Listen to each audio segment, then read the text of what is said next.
How you guys doing? My name is Adrian. I'm here with TLCMKT.com. I'm here with my friend Tanzeel. Tanzeel, can you tell us a little bit about your company? Sure. So I'm a fleet owner. My company's name is Tanzeel, Ahmed Transportation, and I'm focusing on investing in electric vehicles to get them the TLC plates for use by rideshare drivers in New York City. So your company, you have this vehicle available for listing on a weekly rental. Can you tell us a little bit about it? How much it costs? What are you going to cover for the driver? Sure. So I have two options right now. One is for $319 a week, and the driver will be responsible for paying for the electricity. And then the other is $399 a week, where I'll reimburse the driver for electricity. Regular routine maintenance and, of course, insurance, TLC insurance, are going to be included. So what are the benefits? What are you offering if a driver wants to get in a long-term contract, like for a year? So long-term contract, and that one's unbreakable contract. It has to be at least a year or more, because if you do a long-term contract, and for drivers who maybe they have access to a driveway or maybe they are living in a house with their own parking lot or garage, if you're one of the few people in New York City in the outer boroughs that have that, then the long-term contract's good for you, because then for the same $399 or rate, instead of me just paying for the charging, I'll also pay to put a charger in your garage. Oh, awesome. So it'll be $399 plus you giving, you're gonna cover the charger infrastructure that's gonna be installed in the individual's home, and you're gonna cover the charging. Right. So that's incredible, $399. So no fuel ever. No fuel ever. And if you're charging at home, you could literally just charge it overnight. Awesome, that's a great deal. I noticed that you don't have a spare in your car, but you have inflate tires. Can you talk about the tires? Right. Most electric cars, because where the spare tire would be, they put the portable level 1 charger in case you have to have a charging emergency and pull over and charge. But these are self-sealed tires. So basically, if there is a puncture, there's a compound that'll help the tire last for about an extra 100 miles before you have to replace your tire. Awesome. So if you got like a little puncture, the sealing will come out, seal the tire, and you could run at least 100 miles to wherever you go, safety tire place. Awesome, that's great to know. Yeah. He's gonna show us a couple steps of what he does when he wants to charge the car. Tanzeel, can you show us what do you do when you need to charge the car between rides? Sure. So right now we're at an Electrify America station. Electrify America is one of the national networks that has these charging stations in public areas like shopping centers, what have you. This is the fast charging. The top part is just regular level 2 charging. And now, all I simply do, plug it in like this, like so. Since I'm a member of Electrify America, to get some savings, I actually have the Electrify America app. So I'm gonna look for, since we're at the shops at Skyview Center. So the app automatically would GPS ping you? Right, or you could just search for it. Or you could search for it. And then once you get to the station, how do you know you're at the right station that you're gonna use? So there are 3 stations here. Yes, there's a charger ID number on top. So guys, don't forget, always make sure you verify the charger ID with your app and make sure you're using the correct one. Right. Charger ID number 1 is ready. Once I select it, I just hit swipe. So as you can see, there's an orange light to show that it's communicating with the vehicle. Does the light turn from orange to another color? It'll turn green once the connection is firm. So I'm gonna hold it. I'm just gonna hold the cord in place just to make sure that it has a good connection. It takes usually about 30 seconds or so. Oh, and green. boom. All right. You heard the beep, and now it's blinking green. So your car right now, it's at 58%, and it's going to take approximately 20 minutes to get up to 80%. Right. That's incredible. About a percent per minute. Charging can be faster depending on how you charge it, or whether or not it's to charge, because these chargers will slow down once you get up to between 70 and 80. the charging slows down, and that's normally why I never charge it fully on a fast charger. Electric cars are the only type of cars that do better in traffic. They are the only type of cars that do worse if you're driving on the highway, if you're going 80 miles an hour. And if you're an Uber driver in New York City, you have a lot of trips in Manhattan, or you're always stopping and go waiting for a passenger anyway, you're automatically saving money. If you get stuck in traffic, it's actually better for your health in a way, because now you're going to be less stressed. I'm less stressed out, and I think about how much money I'm saving. Can they charge this at home by any chance? Yes, they can. There are 3 levels of charging. Level 1 is the last resort, worst case scenario. You don't want, if you can't find a place to charge, you can have an adapter that you can put into a household, like a refrigerator plug or an air conditioner plug. But that's a last resort. It's the slowest charge, and you cannot use an extension cord. If you are trying to charge this at home and using a plug, do not use an extension cord, because it might cause a fire. So don't do that. Don't do that, guys. Never do that. I'm warning you about that's the only. There's no gas, so it can't explode. So you have that. But never try to use an extension cord. Got it. Good to know. Dangerous. But level 2 is the more common.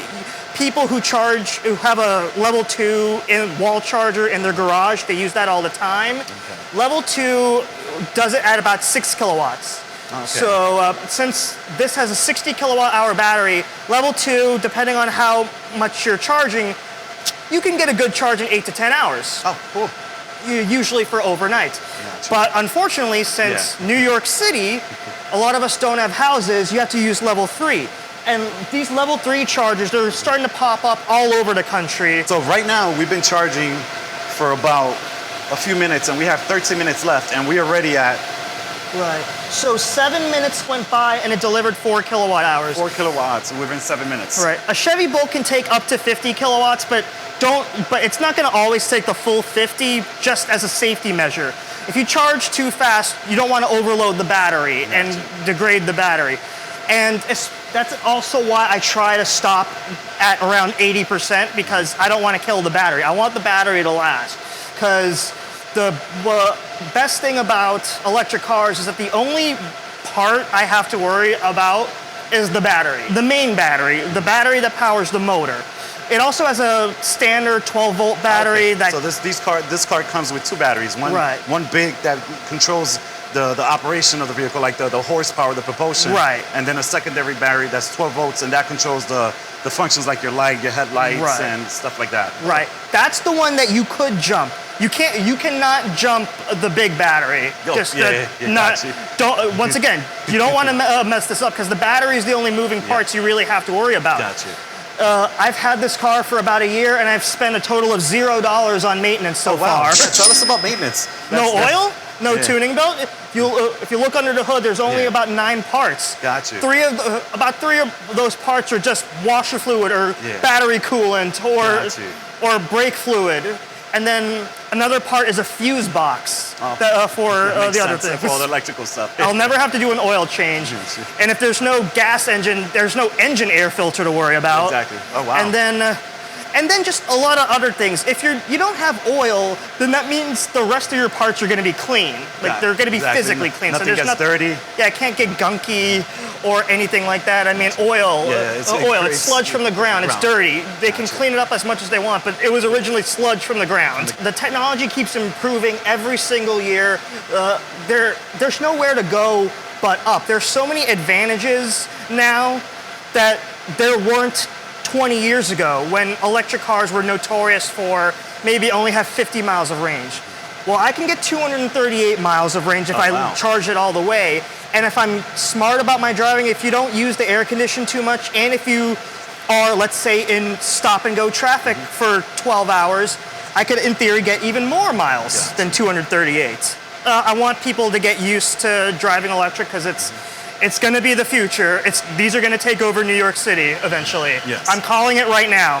I am calling it right now. These will take over New York. Is there anything else that you'd like to show us regarding charging for our customers or for a future driver? After 80%, these things tend to slow down because they want to protect your battery. Gotcha. You want the battery to last because there's nothing else I have to worry about. Yeah, that's, I guess the biggest expense is going to be that battery a couple years down the line. I could just imagine how much gas you're going to save versus, you know, a Camry or Honda or any other vehicle because you're just charging. Like I said earlier, this is the only type of car where highway mileage fuel efficiency is worse than city fuel efficiency. And since most Uber drivers, most rideshare drivers, trips, in the city, short trips, you're going to be stuck in all that traffic in Midtown Manhattan. You benefit more. Well, that's good to know. There's nowhere to go but up for this market. Awesome. Nowhere to go but up. You got a trick or some tips? The tricks I use are based off of how hard I accelerate and how smooth I brake. The other nice, nifty maintenance issue here is because electric cars use this special type of brake. It's called regenerative braking. So if I slow down, in fact, there's actually a setting when I bought this car. If I take my foot off the accelerator and the car slows down, some of that kinetic energy is actually used to partially recharge the battery. Oh, awesome. So when you hit your brakes, you're partially recharging. So in stop and go traffic, you're regenerating that battery and you charge your battery in a way. So I'm noticing that we're already at 78%. Let's say that's as much as you're gonna go. What do you do now? I can just hit stop. Oh wow, that's simple. Just stop. That's all I do. Just push it in, pull it out. This button you have to push whenever you insert or take out the fast charger, and then just plug it back in, just like it was a gas pump. If it stopped charging and I left it in there for over 10 minutes, they'll start charging an idle fee. Don't do that. Don't do that. That's really inconsiderate to the other drivers. Got you. And that's why I keep harping on don't try to let it go past 80%, because there are sometimes other chargers that maybe there's only one charger and there's a car that's taking up the spot, and they're going to take an extra half an hour just to get that extra fellow driver. Just to get that extra 10 or so percent, and it's not worth it. They're wasting my time and they're wasting their own money too. Gotcha. Good to know. Good to know. And they're hurting their battery. Con Edison has a program called Smart Charge. You can look it up, Smart Charge New York, or look up Fleet Karma. But basically what happens is I registered to get this little device that I put in to my onboard diagnostics.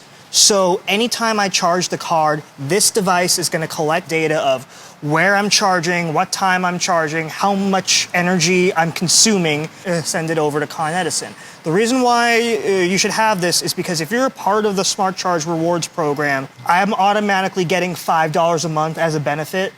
It used to be towards gift cards, like Amazon gift cards. Now they'll actually deposit it into your PayPal account directly. But if you charge during off-peak times, off-peak hours, Con Edison wants us to make sure that we're not overloading the electrical grid. So if I charge off-peak between midnight and 8 a.m., then I will get an extra 10 cents per kilowatt hour. You just charge the car during off-peak hours and you'll get extra savings. How does this charging system work? Like, just walk us through it. If you're charging at home, it's as simple as plugging it in and you don't need an app. But there are networks that they're going to be the Shells and Exxons of tomorrow all over the country where they have different types of chargers. So depending on which network you're a part of, you sign up for, you just use that charger. You can go to the app. I'm subscribed to both Electrify America and EVgo. Even though I use Electrify America more often, sometimes I still use EVgo. Do you require a membership for both? You don't necessarily have to, and you can just link up your credit card when you create an account. Since I'm a member and I already put my card information on file, I don't even have to put the card in. Electrify America chargers do have a swipe that you could swipe if you're not a member. Oh yes, what happens if do these units come with the ability to use a credit card? Electrify America does. Oh, okay. EVgo does not, but even if you weren't a member, you could still sign up and pay through the app. You would just be paying as a guest. It seems like it's easier than filling up at the pump. It's pretty much the same. It just charges differently. Gotcha. It charges differently because electricity does take time to charge, but it's so much cheaper. Awesome. It's so much cheaper. Tanzeel, can you show us what the car looks like when you turn it on? Oh, sure. So just turn it on right here. So I noticed the car is on. Is the car on right now? Oh yeah. All you just do is press the on button, then it's it. No cranking, no nothing? No cranking. So show us, you got the car on and I see this fancy display. Can you walk us through some of the functions? So, sure. So right here, this is just the charging mode. This is for if you are doing level 1 charging. It can go, they generally don't recommend you doing more than 12 amps for level 1 charging. So if you're plugging it into a household for an emergency, that's called a trickle charge. And level 1, that'll really only give you about 1.4 kilowatts of power. So that's for if you're in an emergency. Got you. But then you could also get more information and review your own energy efficiency. So right here, we're sort of seeing how many miles per kilowatt hours I end up getting. Oh, cool. It gives you an average of your daily use. Right, and I can reset it. I can reset some of this anytime, just kind of like when you're trying to reset your own speedometer on a gas car. And let's say like you're driving. How do you know when you're moving? Where does it show that how much percentage you have left or where you're at? So right here is where you see the miles range. I pay more attention to the bars, to be perfectly honest. Each bar represents 5 percentage points. Oh, cool. So right now, this shows that it shows 16 bars, like these markers are the quarters, a quarter tank, if you will. So this means I will have somewhere between 75% and 80% charge. When I unplugged earlier, it was at 78%. Oh, wow. So, and right now you can see that I'm using, on this display, that I'm using 10% of the energy for climate settings because right now I have the AC on. But maybe I could just have the AC off. This control circulation or the fan speed just as a way to make my energy last longer. And if you do want to try charging it at home, if you can, then you really notice that difference of how much money you can save. Savings, got you. Great. It'll be even better than hybrids at that point. Got you. Amazing. So I'm inside this car. It's great leg room and headroom also. One of the key things that I'm loving is that there's no hump here because there's no transmission. So like, if you have a passenger or, in the middle, it's actually comfortable to, to rest your feet. That's really amazing. That's pretty cool. I guess that's one of the features of being electric, that you could minimize that space there and use it for more leg room. So, all right, it's very deceptively small. A lot of my customers keep saying that once they get in the car, that I thought this was a smaller car. It's because of the battery, right?